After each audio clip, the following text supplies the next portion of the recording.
Very frequently on the test, you might get a question to determine the next item in the series. We are looking at exactly this type of question here. You are presented with the series of 3x3 matrices. Each matrix has circle, arrow, and triangle inside. And your goal is to determine matrix number 4 in the series. You are presented with 4 different choices: choice A, B, C, and D. Take a close look and see if you can determine the pattern. Ready or not, I'm going to move forward and share with you the correct answer, at least from my standpoint. When solving these types of challenges, my advice to you: always look for patterns. And there are multiple different patterns here for each shape. Circle, for example, changes places, but always remains black and always filled with color. Triangle changes places in the matrix, but changes from filled with black color to non-filled with black border. An arrow rotates counterclockwise, changes places in the matrix, but changes from filled with black color to non-filled with black border. So the correct choice here is choice D. Hopefully you've nailed this question and now know how to answer similar problems on the test. In case you see any other solutions, please make sure to post in comments. And if you're getting ready for the test, please make sure to check out my ebook in the description section of this video. Here's the cool question that you frequently get on the test. Kate has $33, which is only 20% of the cost of shoes that she would like to purchase. How much do the shoes cost? And you're presented with 4 different choices. Choice A, $66. Choice B, $99. Choice C, $150. And choice D, $165. Can you calculate the answer? Give yourself 10 to 15 seconds, maybe 20 to 30 seconds, depending how well you are with math and percentages. Ready or not, let's go ahead and get to the correct solution together. The answer to this problem is very simple. $33 is 20% or 1/5 of the shoe's price. So the total cost of the shoes would be 33 multiplied by 5, which would be equal $165. So the correct answer here is choice D, $165. Here's an interesting question you might easily get on the test. John's monthly spending is $1,500. 40% of his spending goes toward utilities, and the amount that he spends on heating and electricity is 15% more than what he spends on utilities. How much does John spend on things besides heating, electricity, and utilities? You're presented with 4 different choices. Choice A, $210. Choice B, $220. Choice C, $230. And choice D, $240. Do you see the answer? Give yourself a little bit of time to see if you can calculate the solution. The correct answer here is choice A, $210. Do you know how to get to this answer? If you figured it out, please make sure to post your answer in the comment section of this video. Thanks for participating and good luck! Here's a very interesting question you frequently see on the test. You're presented with 3 triangles. Each of the corners of each triangle has numbers. For example, first triangle has number 18 on the top, numbers 4 and 2 at the bottom, and number 3 in the middle. Second triangle has numbers 56, 6 and 1, and number 8 in the middle. Third triangle has number 104 on the top, number 8 in the middle, number 5 in the bottom left corner, and 1 missing number in the bottom right corner. You need to calculate the missing number. You have 4 different choices. Choice A, 9. Choice B, 10. Choice C, 11. And choice D, 12. Do you see the answer? Give yourself a little bit of time to make sure you can come up with the solution. Ready or not, I am going to move forward so we can solve this problem together. As usual, my advice to you: always look for patterns.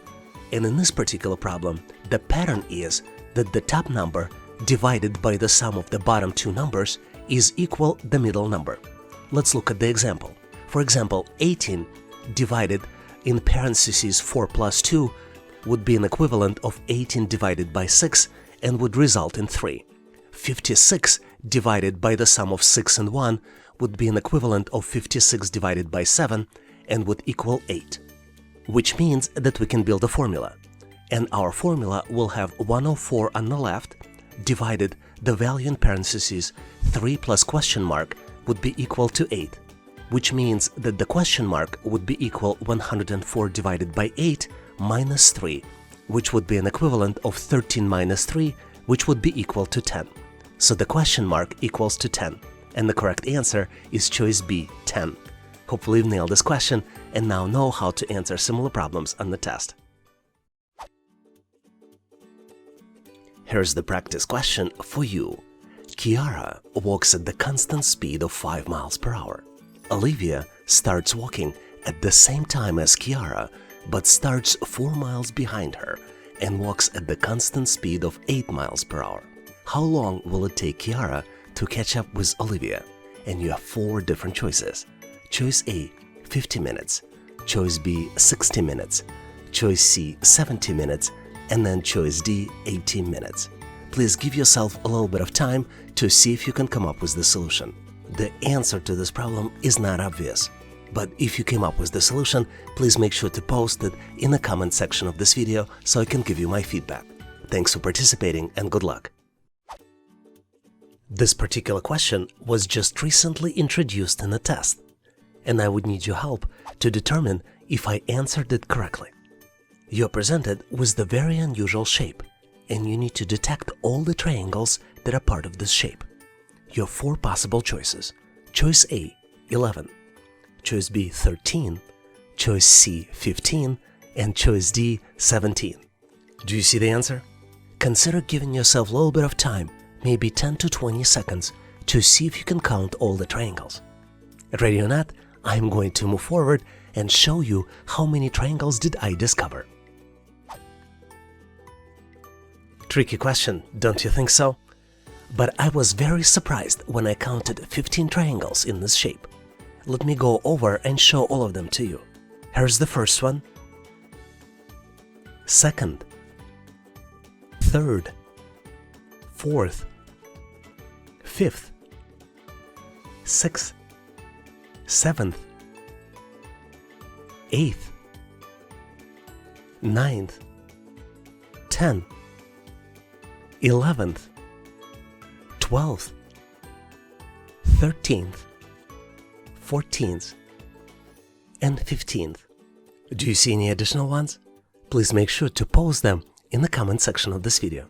And if you're getting ready for the assessment test, please make sure to check out the description for the link to the ebook that will help you to get ready.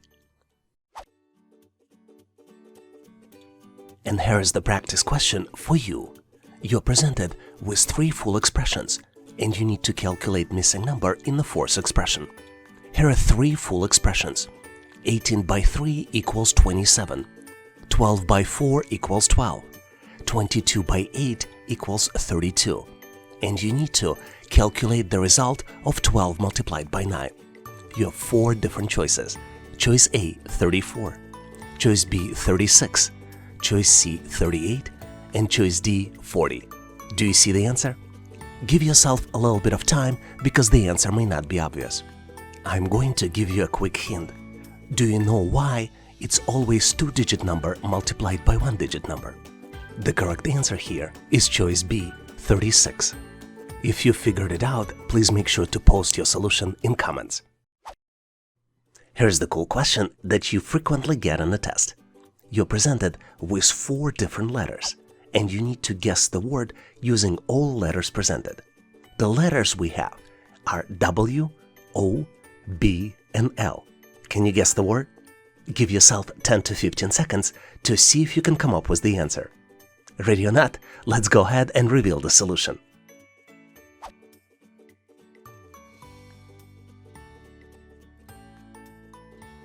The correct answer here is ball, which is spelled as B-O-W-N-L.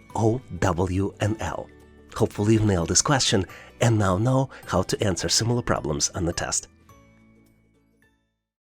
Here's the question for you to practice. If you calculate the answer to this question, please make sure to post it in the comment section of this video.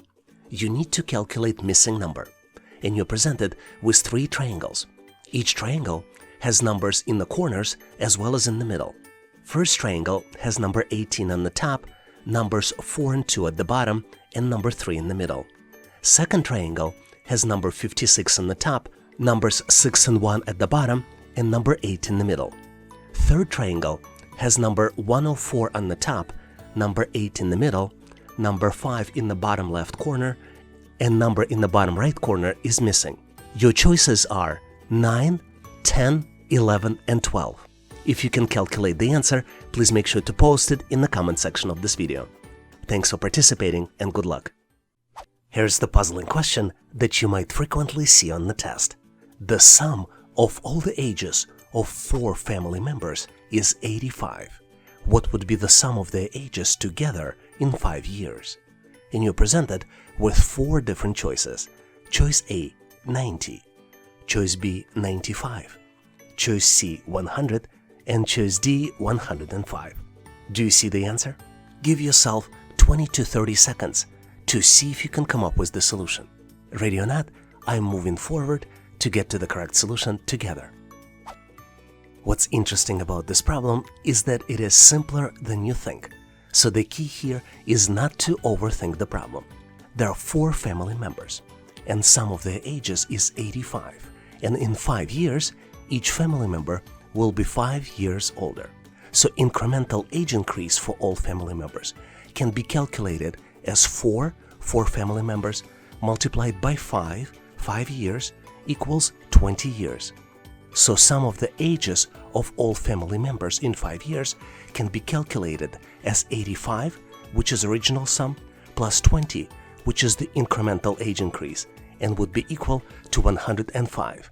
So the correct choice here is choice D, 105. Hopefully you've nailed this question and now know how to answer similar puzzles on the test. And now, here's the question for you to practice. You're presented with triangle, which is broken down into 3 equal horizontal parts. On the left side of the triangle, you see numbers 8, 4, and 3 if you go from the bottom to the top. And on the right side of the triangles, you see numbers 2, 6, and 1 number is missing.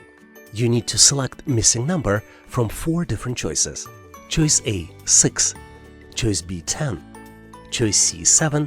And choice D, 2. Give yourself a little bit of time to see if you can come up with the solution. If you figured out the solution, please make sure to post your answer in the comment section of this video so I can give you my feedback. Thanks for participating and good luck. A lot of you are interested and ask me, how can I help others? One of the ways you can help other people is by sharing the latest questions you see as part of the assessment test. And when you share, please make sure to also include how you answered them. Please share the question you recently encountered in the comment section of this video. And if you know the answers, please share them as well. And now let's continue and get you ready for the test. Here's the question you might frequently encounter on the test. John's monthly spending is $1,500. 40% of his spending goes toward utilities, and the amount that he spends on heating and electricity is 15% more than what he spends on utilities. How much does John spend on things besides heating, electricity, and utilities? You're presented with 4 different choices. Choice A, $210. Choice B, $220. Choice C, $230. And choice D, $240. Do you see the answer? Please feel free to pause this video and think how you can calculate the amount, because the answer may not be obvious. Ready or not, I am going to move forward and teach you how to do calculations so we can get to the correct solution together. Let's first look at the factual information. Total spending is $1,500, and spending categories that we've learned about are utilities, heating and electricities, as well as others. Because there are 3 spending categories, let's calculate the values in each one based on the data that we have. To calculate the amount spent on utilities, we need to multiply 1,500 by 0.4, and the end result of this is $600. Heating and electricity bill is 15% more than utility spending. So to calculate heating and electricity, we need to multiply 600 by 1.15, and the end result of this would be $690. To calculate utility, heating and electricity spending together, we need to add $600 and $690. And the end result of this calculation will be $1,290. So the other spending category would be calculated as a subtraction of $1,290 from $1,500 and would be equal of $210. So the correct answer here is choice A, $210. Hopefully you've nailed this question and now know how to answer similar problems on the test. A lot of people ask, how can I help on this channel? One of the best ways to help is to help other people answer the questions that they're getting. If you know the answer to the question you see in comments, please post the answer in the comment section of this video. And now let's continue and get you ready for the test. Here is a very interesting question we frequently see on the test. A 5 by 5 by 5 cube has its sides length increased by 40%. As a result of these changes, by what percentage has cube's total volume increased? You're presented with 4 different choices. Choice A, 274%. Choice B, 325%. Choice C, 357%. And choice D, 379%. Do you see the answer? Give yourself a little bit of time because the answer to this question may not be obvious. Hopefully you've nailed it, but let's move forward and I'll explain you how I solved this problem so we can get to the correct solution together. First thing we're going to do is calculate original's cube volume. 5 multiplied by 5 multiplied by 5 is equals 125. Now let's increase the side of the cube by 40%. 5 multiplied by 1.4 equals 7, which means that the new cube's volume would be calculated as 7 multiplied by 7 multiplied by 7, and the end result will be 343. The volume change in percentages then can be calculated as new volume 343 divided by old volume 125 and multiplied by 100%. The end result of this calculation is 274.4%. So the correct choice here is choice A, 274%. Hopefully you've nailed this question and now know how to answer similar problems on the test. I would like to ask you to participate in our daily assessment test challenge. I post new question every day in the community tab of YouTube channel and give you an opportunity to answer it and try it. And I post answer in comments next day. So please make sure to check it out to test your knowledge. And now let's continue and get you ready for the test. Here's an interesting question you may need to know not just for the test, but also if you're trying to rent the house. 5 college students together rented a house. One of them decided to move out earlier, and now their rent would be $260 higher for each remaining tenant. What is the cost of the total rent, considering the rent is shared equally among students? And you're presented with 4 different choices. Choice A, $5,200. Choice B, $3,120. Choice C, $2,600. And choice D, $2,340. Give yourself 20 to 30 seconds. Maybe pause this video to see if you can come up with the answer on your own. Let's go ahead and solve this challenge together. One of the easiest ways to solve this challenge is to create a formula. Let's start by defining a variable, and we will define this variable as S, which would represent an initial split rent for 5 students. So, using this formula, we can calculate the total house rent as 5 multiplied by S, which means that after one student left, the total house rent could also be calculated as 4 multiplied and then the value in parentheses S plus $260. Using both approaches, we can create an expression. 5 multiplied by S equals 4 multiplied and then the value in parentheses S plus $260. Once we simplify it, we'll get to the equation 5S minus 4S equals $1,040, which means that the S equals $1,040, which represents initial 1 student rent. To calculate total house rent, we need to multiply 5 by $1,040 and the result will be $5,200. So the answer is choice A, $5,200. Hopefully you've nailed this question and now know how to answer similar. Here's the practice problem for you.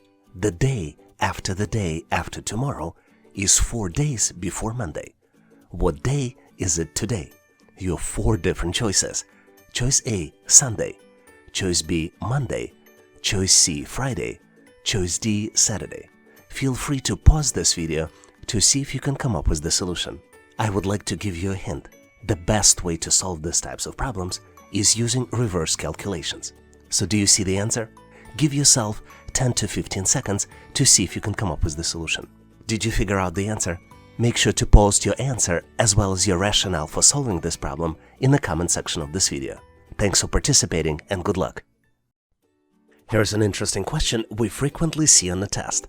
Kiara walks at the constant speed of 5 miles per hour.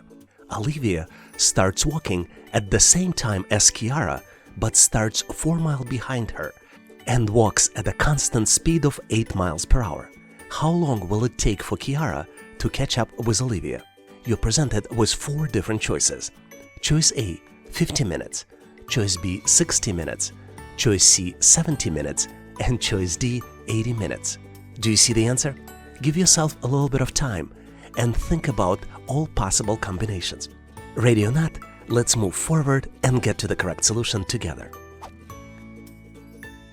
One important consideration to help you solve this challenge is that the speed for both Kiara and Olivia is presented in miles per hour, but answers are in minutes.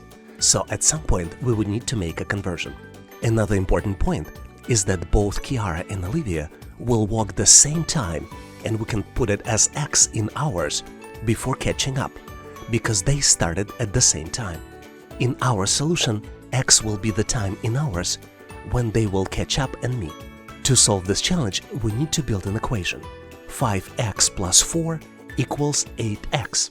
8x represents how much Olivia will walk, and 5x plus 4 is representing how much Kiara can walk. And the starting point for this will be starting point of where Olivia starts, since Olivia starts 4 miles behind. So if we simplify this equation, 4 will be equal to 3x, and x will be equal 4/3 or 1 1/3 of an hour. And now is the time to do the conversion. 1 hour equals 60 minutes. 60 multiplied by 4/3 equals 60 plus 20 equals 80 minutes. So the correct answer here is choice D, 80 minutes. Hopefully you've nailed this question and now know how to answer similar problems on the test. I wanted to ask you for a favor. There are a lot of people that you might know that would benefit from this content. Would you be able to share this content with them? Unless, of course, you're driving. Then you can do it right after you get off the car. Thank you very much. I really appreciate it. And now let's continue and get you ready for the test. Here's a cool question you frequently see on the test. You need to calculate the question mark. And you're presented with the 3-layer pyramid. On the bottom layer, you have numbers 8 and 2. On the middle layer, you have numbers 4 and 6. And in the top layer, you have numbers 3, and on the other side of the pyramid, you have a question mark. And this question mark can be one of those 4 values. Your choice A is 6, choice B is 10, choice C is 7, and choice D is 2. Do you see the answer? Give yourself a little bit of time. For some of you, this type of question might be easy, but for some of you, it might require some thinking. So feel free to pause this video to see if you can come up with the solution. Ready or not, let's go ahead and get to the correct solution together. As you might have figured out, the key to solve these types of challenges is always look for patterns. And if you look closely, each row adds up to 10. And vertically, values also add up to 15. So the correct answer here is choice C, 7. Hopefully you've nailed this question and now know how to answer similar problems on the test. Can you tell us how many questions did you answer correctly? Please make sure to post in the comment section of this video to share with others. And now let's continue to get you ready for the test. Here's an interesting problem from the real test. You're presented with three full expressions. 18 by 3 equals 27. 12 by 4 equals 12. 22 multiplied by 8 equals 32. And you need to calculate missing number in the expression 12 multiplied by 9. You have four different choices. Choice A, 34. Choice B, 36. Choice C, 38. And choice D, 40. Do you see the answer? Give yourself a little bit of time, as the answer may not be obvious. But in the end, I'm pretty sure you will figure it out. I'm gonna give you a quick hint. Take a look and see why there are two-digit number multiplied by one-digit number. How can you make it work in your advantage? Let's go ahead, reveal the answer, and get to the correct solution together. Even though mathematically our sample expressions are not correct, for example, 18 by 3 is not equal 27. If you multiply each digit separately and add results together, you will get to the result you need. For example, 18 by 3 should be processed as 1 multiplied by 3 in parentheses plus 8 multiplied by 3 in parentheses, which would be equal 3 plus 24, and which would be equal to 27. In a similar way, 12 multiplied by 4 can be calculated as a result of 1 multiplied by 4 in parentheses plus 2 multiplied by 4 in parentheses would be equal 4 plus 8 and would be equal to 12. And in very similar way, 22 multiplied by 8 would be a result of 2 multiplied by 8 in parentheses plus 2 multiplied by 8 in parentheses, which would be 16 plus 16, which would be equal to 32.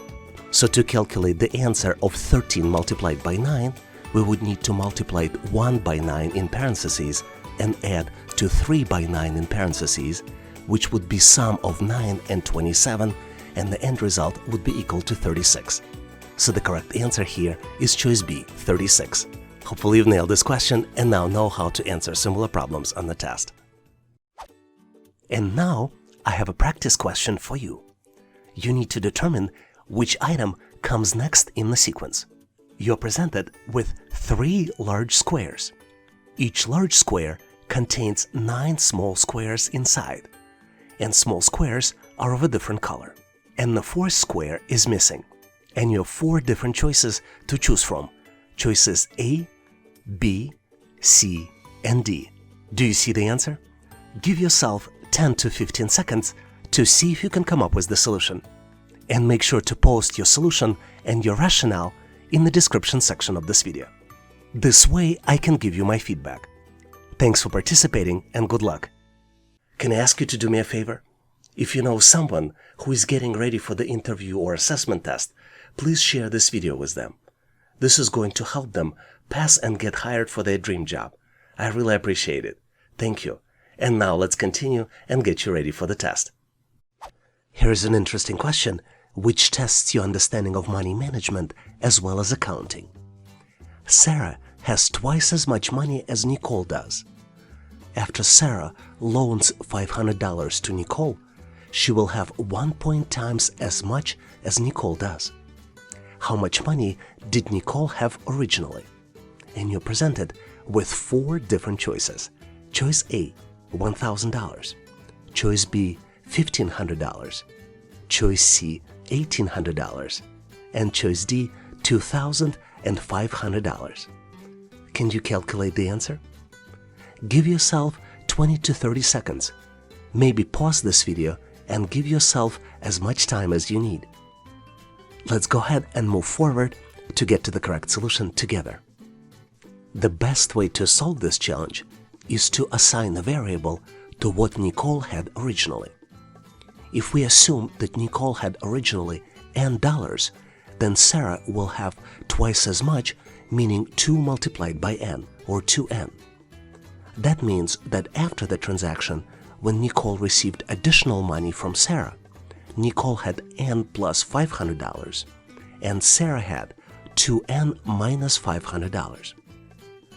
Based on this information, we can build an expression. 2N minus $500 equals 1.5 multiplied in parentheses N plus $500. Let's go ahead and simplify this expression. we will get to the result of 2n minus $500 equals 1.5n plus $750, which means that 0.5n equals $1,250. After the calculation, we can see that n equals $2,500, which means Nicole originally had $2,500. So the correct choice here is choice D. Hopefully you've nailed this question and now know how to answer similar problems on the test. I have a question for you. Have you considered subscribing to online training for everyone? We focus on helping you not just to get ready for assessment test, but using our materials, you can also improve your concentration, IQ, and brain power. And we're having a lot of fun along the way in this process. Thank you for considering, and now let's continue and get you ready for the test. Here is a very interesting problem that you might frequently get on the test. You need to determine the next item in the sequence. You're presented with the sequence of large squares. Each large square contains 9 small squares inside, and small squares are of the different color. You need to determine next item in the sequence, and you have 4 different choices. Choices A, B, C, and D. Do you see the answer? Give yourself 10 to 15 seconds, maybe longer, maybe 20 to 30 seconds to see if you can come up with the solution. Did you figure it out? Let's go ahead, move forward to get to the correct solution together.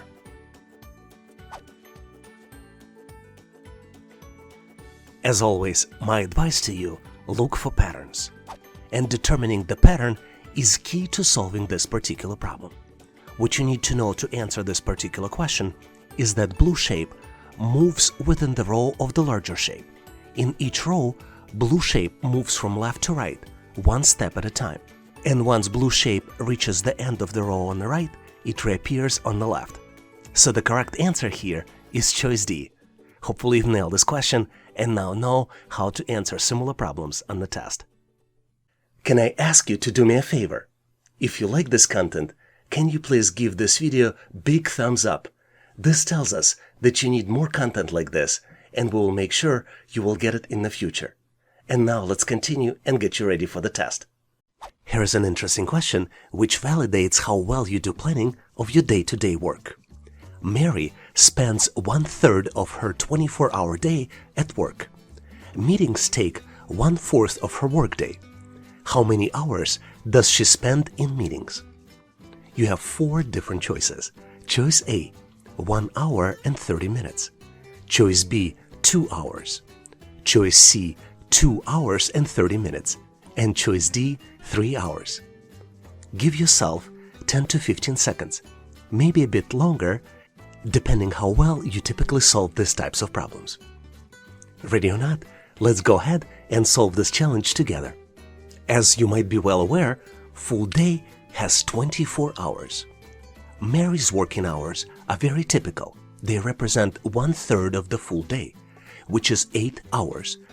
And we calculate it by multiplying 24 by 1/3, or actually dividing 24 by 3. Meetings take 1/4 of her workday. So to calculate how much time she spends in meetings, we need to multiply 8 hours by 1/4, and the result is 2 hours. So the correct answer is choice B, 2 hours. Hopefully you've nailed this question and now know how to answer similar problems in the test. One of the most frequent questions I get is to provide the best techniques to get prepared and pass the test. We put together a list of resources that might be helpful for you in the description section of this video. Obviously, taking sample tests and reviewing questions and answers is a must. But some less known ways to improve might be to take dietary supplements, sign up for free trials with educational training vendors, and even use special supplements to improve your brain function and concentration.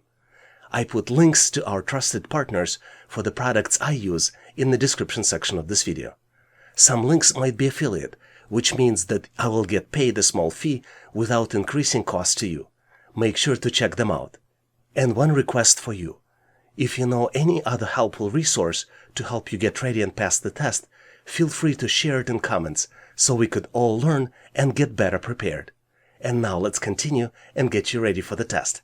Here's the interesting question, which is easy to understand, but at the same time you will have a lot of fun solving it. You need to calculate the simple expression 12 divided by 2 and then multiplied on the value in parentheses, which is 3 minus 1. Take a look closely and see if you can come up with the answer. There are three operations here: division, multiplication, and subtraction. All you need to determine is which one to do first, second, and third. Do you think you know the answer? Let's continue and get it solved together. The order of operations in math tells us that the first expression we need to solve is in parentheses. We first need to calculate 3 minus 1. And obviously the answer is 2. The big question is, what do we do next? The order PEMDAS tells us that we need to do multiplication and division. But what order doesn't mention is that we need to do it from left to right. And what's interesting, the acronym itself is a little bit confusing because it shows multiplication first and then division. But in our case, we need to do division first and divide 12 by 2, and then do multiplication. Once we divide 12 by 2, we get to 6, and the final expression we need to solve would be 6 multiplied by 2. So the correct answer here is 12. So did you solve this challenge on your own? Was it easy for you? Please share your thought process and your solution in the comment section of this video. Here's a cool question which you frequently see on the test. You're presented with two cubes.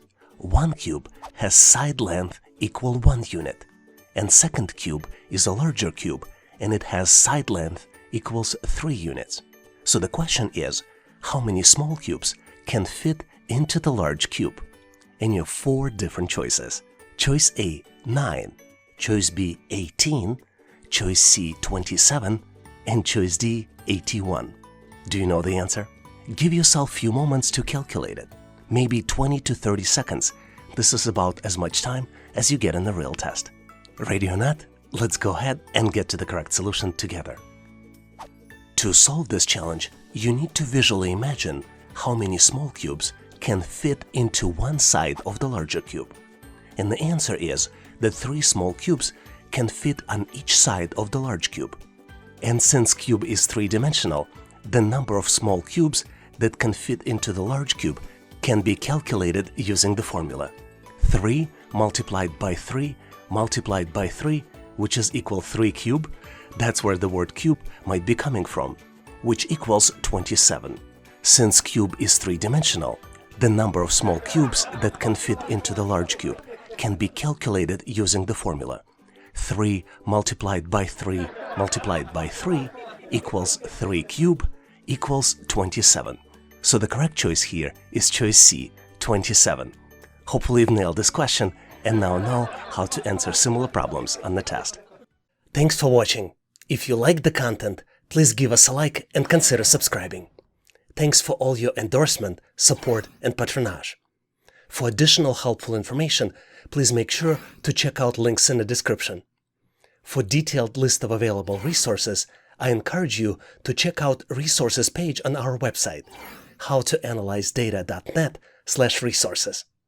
If you know someone who would benefit from this content, please consider sharing the link. Please leave the feedback, corrections, or suggestions in comments. And all the best on your journey. I'll see you in my next video.